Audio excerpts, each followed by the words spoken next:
दोस्तों आज के इस वीडियो में HPL electric and power limited के बारे में डिस्कशन करेंगे। 481 रुपये का स्टॉक जिसमें 18 से 19% की गिरावट हुई, ऑलमोस्ट स्टॉक 20% गिरा और 476 रुपये का आपको लो देखने को मिला। इस गिरावट के पीछे के रीज़न क्या थे, कारण आपको बताएंगे और दूसरा ऐसा तरीका भी बताएंगे जिससे किसी भी स्टॉक में अगर गिरावट हो, तेज़ी हो या कोई न्यूज़ आए आप खुद से देख पाओ, क्योंकि बहुत सारे इन्वेस्टर्स को मार्केट टाइम में ये प्रॉब्लम होती है, उन्हें न्यूज़ देखना नहीं आता और वो पैनिक हो जाते हैं। तो जितने भी तरीके हैं, जिन तरीक़ों से आप किसी भी स्टॉक के बारे में न्यूज़ देख सकते हो, वो आपके साथ शेयर करेंगे और इस गिरावट के पीछे कारण भी डिस्कशन करेंगे। तो चलिए सबसे पहले हम देखते हैं इसकी जो लेटेस्ट अपडेट। हमने ओपन किया है पीएससी एनएससी, हमारे दो एक्सचेंज हैं। इनकी जो साइट्स होती है, जो भी कंपनी लिस्टेड होती है, वो क्या करती है, इन पे जो भी न्यूज़ आपको देखने को मिलेगी, चाहे वो Q1 रिजल्ट हो या किसी कंपनी को ऑर्डर मिलना हो या फिर आप देखोगे कोई भी पॉजिटिव या नेगेटिव न्यूज़ हो, यहाँ पे आपको देखनी है। दूसरा, कोई भी कंपनी डिविडेंड देती है या फिर बोनस देती है, ये आपको यहाँ पे देखने को मिल जाएगा।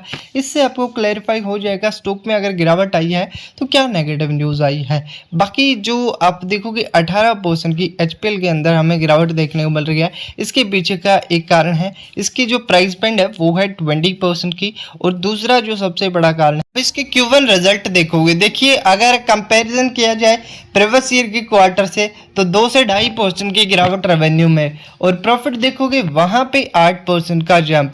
ये तो हो गया ईयरली बेसिस पे। अगर क्वार्टरली बेसिस पे कंपेयर किया जाए तो यहाँ पे आप देखोगे तो अगर रेवेन्यू की अगर बात की जाए तो आपको रेवेन्यू में गिरावट देखने को मिली 383 करोड़ का आपकी बार, जबकि प्रीवियस क्वार्टर में 492 करोड़ का। एक तो रेवेन्यू में गिरावट आई, दूसरा देखोगे 37 करोड़ का प्रॉफिट था, और जबकि आप देखोगे इस ईयर के क्वार्टर में जो जून क्वार्टर की हम बात कर रहे हैं उसमें 18 करोड़।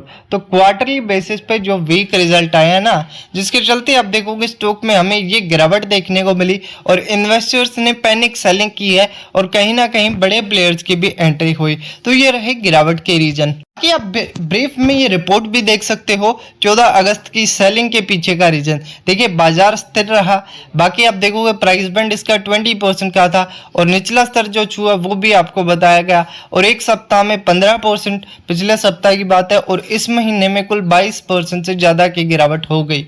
और आप देखोगे निवेशक के जो नेगेटिव सेंटिमेंट आपको देखने को मिले, आप क्लियर देख सकते हो इसके जो प्रॉफिट वगैरह में, और आपको जो रेवेन्यू में गिरावट यहाँ पे देखने को मिली, ये आपको बताया गया है। तो ये रिपोर्ट हमने कहाँ से निकाली है, बहुत सारी इन्वेस्टर्स के सवाल होंगे, तो ये आपको सारी जानकारी देखिए एक ही जो है पेज पे मिल गई। तो इसके लिए आपको जो है चैट जीपीटी या आप किसी भी एआई जो है प्लेटफॉर्म का यूज़ कर सकते हो, वहाँ पे आप शेयर्स की डिटेल लिखोगे तो ये जानकारी आपके सामने आ जाएगी। आप एआई का यूज़ करके शेयर मार्केट की कोई भी न्यूज़ किसी भी स्टॉक के बारे में पढ़ सकते हो।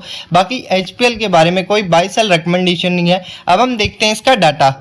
कि आप स्टॉक का चार्ट देखोगे ऊपरी स्तर पे एक जो है बड़ी गिरावट हुई, जिसका वजह से स्टॉक का जो चार्ट है आपको डाउन ट्रेंड में देखने को मिल रहा है। देखिए बाजार स्थिर है, अगर इन्वेस्टर्स थोड़ी पैनिक सेलिंग करते हैं तो स्टॉक में और थोड़ा बहुत करेक्शन आ सकता है।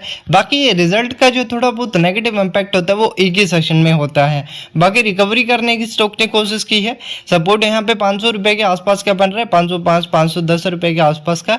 इस लेवल से ऊपर में निकलता है तो स्टॉक फिर से आपको जो है अप ट्रेंड में देखिए 492 से 500 रुपये की रेंज में फिर से अप ट्रेंड में होते हुए नजर आएगा। बाकी रीजंस आपको बता दिए हैं। स्टॉक को लेकर कोई भी बाय सेल रिकमेंडेशन नहीं है। हैवी सेलिंग की वजह से स्टॉक ऊपरी स्तर से आपको टूटते हुए नजर आए। धन्यवाद।